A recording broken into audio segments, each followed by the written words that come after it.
Здравейте,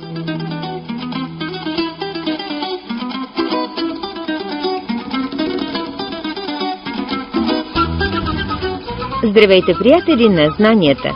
Досещате ли се, когато искаме да седнем на масата, коя гостенка вече е там? Не се сърдим, дори напротив, щом я има, значи всичко е наред. От тук нататък много внимаваме да не й се случи нещо. Ако пък, не дай Боже, неволно се объркаме, знаем ли как да поправим грешката? Не само в нашите обичаи, навсякъде по света хората са внимателни и грижовни с нея. Освен, че на трапезата й осигуряват почетно място, има множество правила, какво може и какво не бива да си позволяваме в нейния свят. Добре дошли в тайните на солта. Какво ни очаква от малката щипка сол до голямата пълна торба? Няма ритуал без хляб и сол. Сигурно сте забелязали, че с думите сладки приказки изразяваме удоволствие от разговор, а щом за нещо влагаме повече усилия и средства, казваме излезе ми солено. В етнографията солта може да бъде мерило. Слушаме Ангел Гоев. Солта е един еталон за мярка. Според народните вярвания, когато нещо е направено добре, казвано таман на сол. Докарали го на солта. Ако нещо не е направено като хората, нещо безсолно, недосолена манджа му казват, дори и днес има народни вярвания, които казват, че когато се слага маса, първо на масата се слага солта. Тогава се слага хляба и всичко останало, което е необходимо, за да се сложи на масата. Вярванията казват, че солта е едно от най-силните предпазни средства и тя пази къщата от всякакво зло. Къща не бива да остава без сол, злите сили веднага влизат вътре и тази къща е обречена на запустение.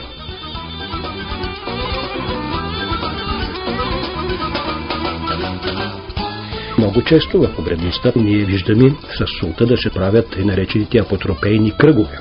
Ако вземем човека още от самото му появяване, бабата, става дума за традиционната акушерка в миналото. Първата работа е била, когато започва да бъбува, да вземе сол и да обгради раждащата, да я посоли в кръг с 3 кръга. Това е много важен жизнен момент, появява се едно начало, то е силно податливо на всяко зловредно въздействие и то трябва да бъде неуязвимо за това, а раждането е заградено в солен апотропеен кръг.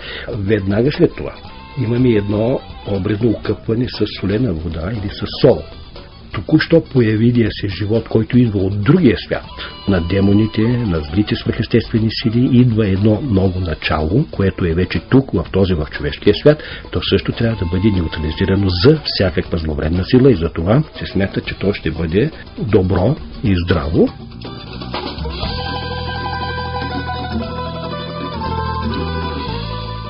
Тайните на хилядолетията и древните култури ще видим доста знатни мъже да ресят сол по различни причини. Кова от Националния исторически музей София познава древноримските практики, в които солта е присъща за ритуалния свят на мъжете. Ритуалите, те свършат от бащата на фамилията. Но една част от ритуалите са тайни, които са свързани с солта, така че не са и описани. Но иначе това, което е с ларите, по същия начин бащата на патер фамилия, с който извършва той човек, то не се извършва от специални жреци, защото той е домашен култ и то усолява всичко, което е свързано, минава животни, т.е. маркира пространството, което вече е наше. Това е смисъла. Отбива злото солта и всички ритуали са свързани да защитим това, което е в нашия свят. Продължава Иглика Мишкова. В Древен Рим цената на един роб се измервала с цената на неговото тегло, заменена с сол. Множество от ритуалните предмети в древността са били почиствани с подсолена вода. В Библията също солта се споменава на множество места. Най-напред добрите хора или тези, които са вярващите в Исус Христос, това са тези, които са солта на земята. Солта в Библията се споменава, когато се говори за чудесното изцеление на извора, тогава, когато се дават жертвите на Господ, изгорени върху олтара с сол.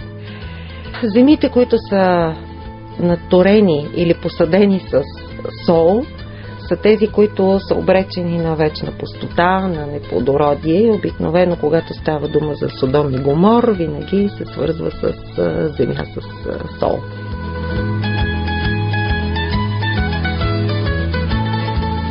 Да чуем и Галя Стойчева. Научно е доказано вече, че без определена доза сол на денонощието, човешкият организъм не може да функционира. Дори минималният недостиг в организма води до сериозни смущения в плодовитостта, стигащи до стерилност и комплексни увреждания на целия организъм. Не случайно, може би, в далечните времена са казвали "обичам те колкото сута". Всеки от нас се досеща, че не става въпрос за пламенна любов, а за чувства, продължителни и проверени във времето. Тоест за тази велика любов, без която няма живот, така както няма живот и без сол.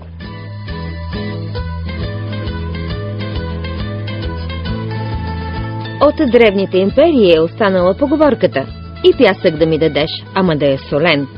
При това не става дума за чистене на снежни пътища, а за нещо съвсем друго. Кога и защо стопаните ръсят сол, питаме Галя Стойчева. В нощта срещу празника на Света Ана, стопаните ръсят сол около къщите или оборите си, за да не могат вещиците и бродниците да откраднат тяхното плодородие. И още в семейната обредност на тръгване за невестата, домашните на момъка ръсят сватовете с китка босилек, потопена в вода и сол, и наричат: каквото и да сме си продумали, на сол и вода да стане. Много може да се говори за солта като част от мъжкото начало. При влизане на булката в новия дом, свекър я захранва ритуално с хляб и сол. Когато носят кръстеното дете от църква, и то се захранва с пита, с сол на прага.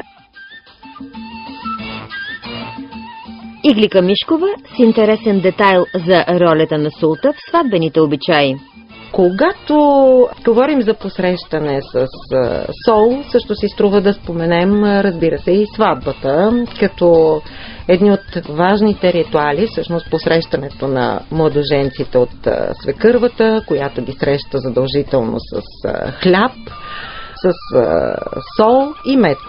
Разбира се, дава им първата хапка от хляба с сол и с мед, за да може да бъде пълен живота им и, разбира се, подкрепен с солените и сладките мигове в бъдещия им живот заедно.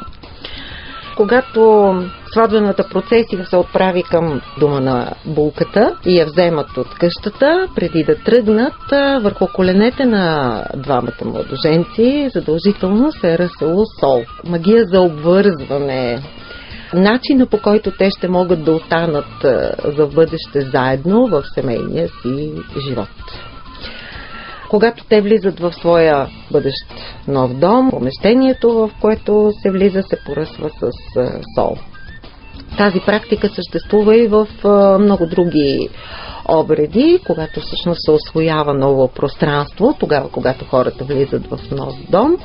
Също съществува практика да се посоляват помещенията, да бъде изчистено всяко зло.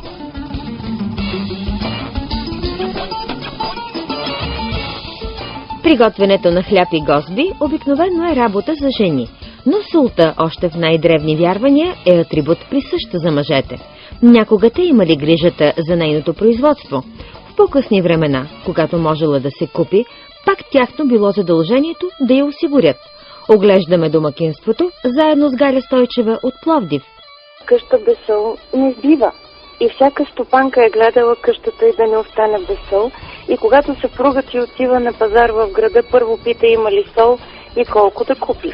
Младите булки и моми носят в пазвата си малко сол от бъдни вечер, защото поверието е, че тази сол се пази от магии, лоши очи и урочасване. В далечни времена солта е имало значение и за зачеване, и за бременност.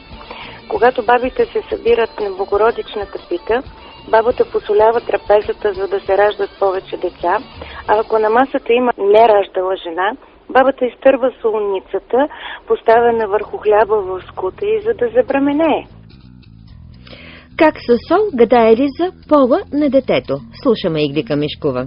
Вярва се, че ако сипем сол върху главата на една бременна жена, трябва да изчакаме да видим каква ще бъде нейната реакция и какво най-напред ще пипне с пръстите си тя. Ако се докосне най-напред по носа, бъдещата рожба ще бъде момче, а съответно ако се докосне по брадата, бъдещата рожба ще бъде женска.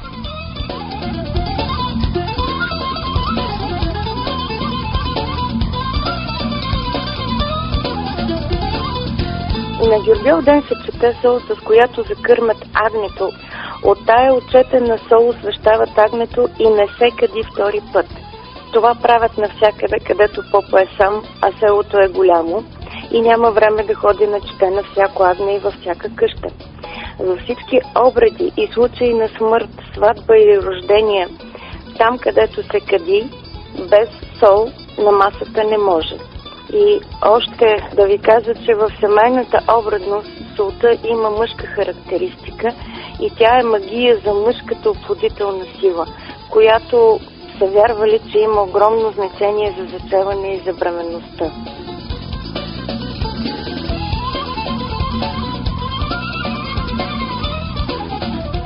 И още да ви кажа, че когато започва да вали град, независимо коя е жената, която е в къщи, обръща перостията и хвърля сол в нея, за да спре градушката, за да не пострада селскостопанската продукция. Какво означава думата пиростия? Това е едно желязно кръгло с 3 извити крачета, което се е слагало на печката и се е готвило върху него.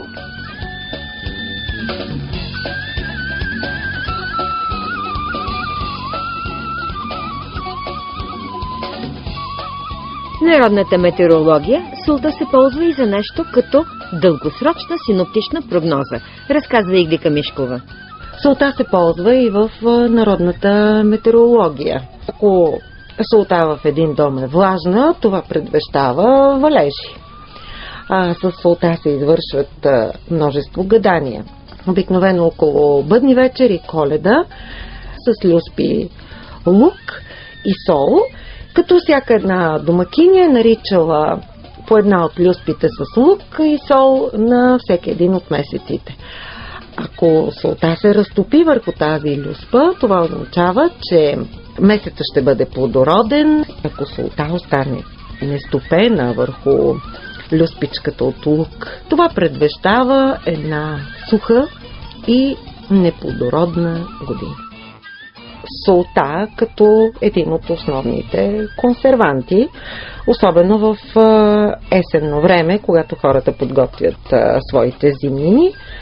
Това е един от важните елементи, свързани с подготовката на традиционната храна. Солта се ползва и като лекарство за множество болки. Хората, които страдат от мигрена, от синузит, много често подготвят специални лапи с сол. Солта се ползва за прочистване на носоглътката, правят се различни гаргари за лечение с нея, налагат турбички пълни с сол срещу шипове.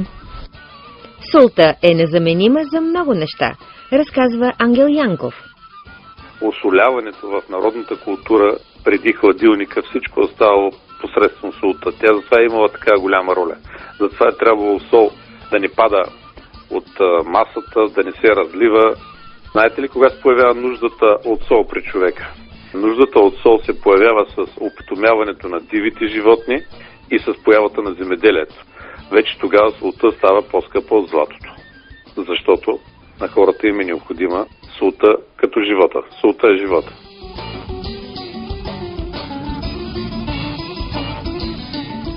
Според някои майстори на кисело зеле, чак до късна пролет то остава хрупкаво и вкусно, ако се приготви с равни части келтска и наша морска сол. Като всеки истински етнограф, Ангел Янков е изключителен майстор на кисело зеле и на всякакви туршии. Впрочем, в традиционната практика намират отражение и думите саламура, салами, сланина, т.е. солонина, нещо осолено.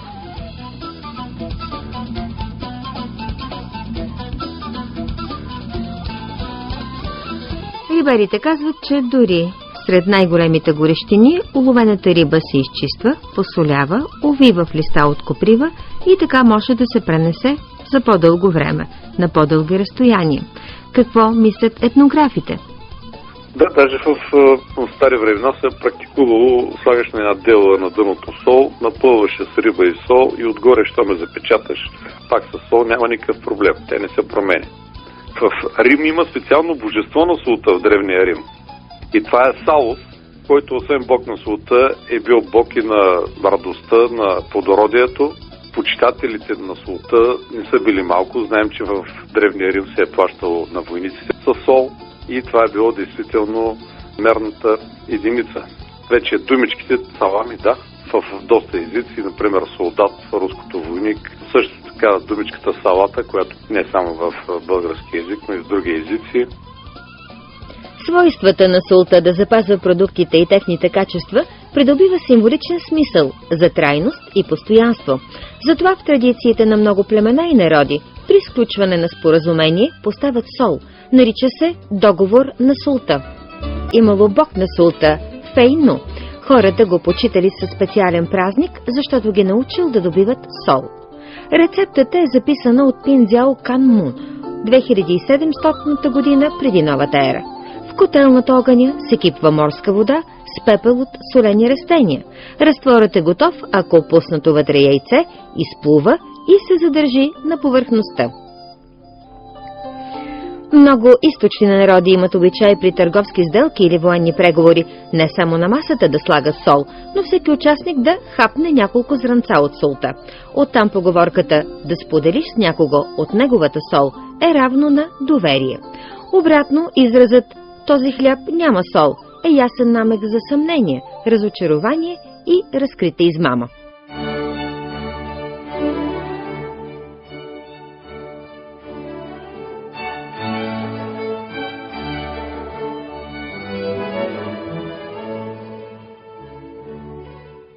На много места по света и до днес организират фестивали на солта. Обикновено са преди началото на поредния сезон. От хилядолетия солодобивът в словенския град Пиран започва около Гергьовден. Градът е близо до Порто Рош. Има музей на солта. Освен с солницата Сечовле, Пиран е известен и като родно място на Джузепе Тартини.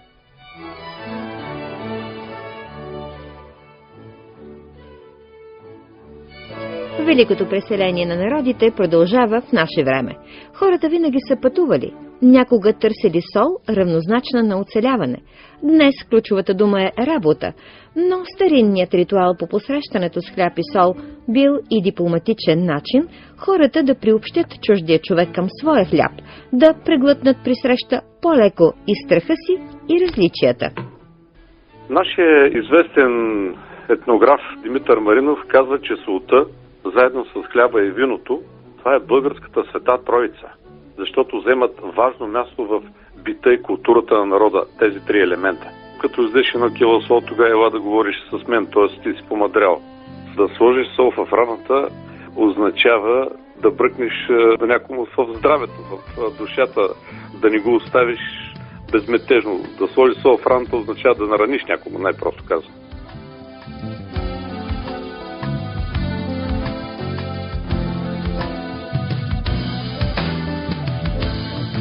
Повечето празници естествено са придружени с специалните обредни трапези, като най-важният елемент обикновено на всяка една от обредните трапези е специалният обреден хляб, който винаги е в компанията на сол и много често, разбира се, и на вино. Хляба, солта и виното са светата троица на традицията всъщност, защото без който и да било от тези три елемента специална обредна трапеза не би могла да бъде приготвена.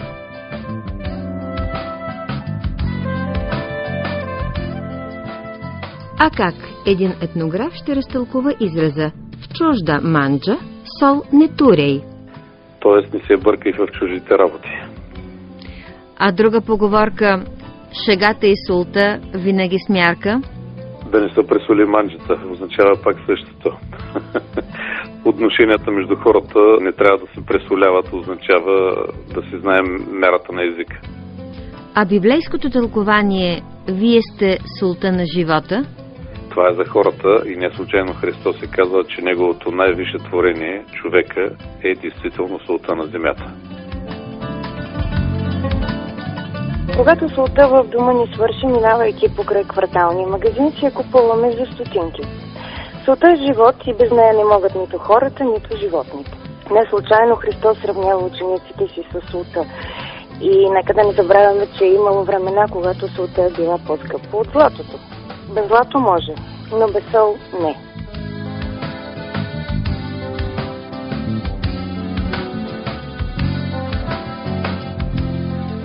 Солта в българските народни вярвания, във всички образни и религиозни обичаи е издигната високо.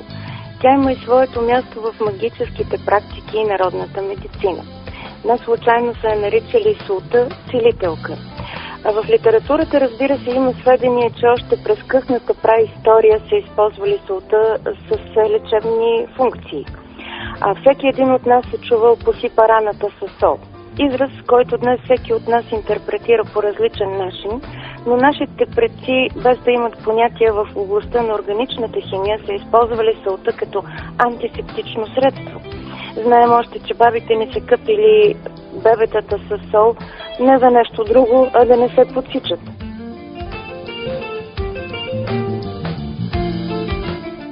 Когато едно дете след 40-тия му ден е занесено в храма, за да бъде кръстено и се връща в дома, то също задължително се посреща с пита хляб, с сол и вино. Отново идваме до посрещането на всеки един от важните моменти в човешкия живот. Раждането, сватбата и смъртта. Трите най-важни момента. Солта е тази, която пази обаче от лоша среща, лоши очи и, разбира се, от уроки. Някога в миналото и младите моми и булките задължително носили щипка сол в своята пазва, защото това е начин те да се предпазят от всичко лошо. Има райони в страната, където се вярва, че няма проблем злато да се дава назаем, но сол не може, дори да сте много добри роднини, приятели или съседи. Да чуем Ангел Гоев. Сол в заем не се дава. Също така се казва, че сол от къща не се изнася, защото с нея се изнася берекета, изнася се късмета, изнася се здравето, изнася се всичко. Дори да имаш камари сол, казва народа, една бучка да я дадеш да се изнесе на най-близкият ти човек, тази къща пак е обречена на запустение. Тя е пазителят на къщата. Показател за отношенията и на другите хора към теб. Казано е също, че приятелството може да се разбере, след като с даден човек изедеш една торба с сол.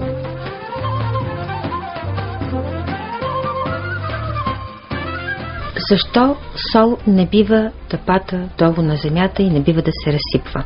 Солта е едно сакрално вещество за народа. И тъй като всяко едно сакрално нещо, докоснато до земята, то се десакрализира и затова е страшно силно табуто да не се разпилява сол, да не се пръска сол, да не се хвърля сол и особено да не се хвърля сол в огън. Ако се хвърля сол в огън, се казва, че човек първо ще ослепее и ще се появят по тялото му неизлечими рани. Солта е нещо сакрално и огъня също е нещо сакрално. Земното представителство на слънцето. Сол също не бива да се дава от ръка в ръка. Вземаше, слагаше на масата, но от ръка на ръка не се предава, защото се вярва, че по пътя на контактната магия, твоята жизнена сила чрез солта преминава на този, на когото я даваш, независимо от това, че той ти е много близък. Солта е и посредник в този случай, затова не бива да се подава от ръка на ръка.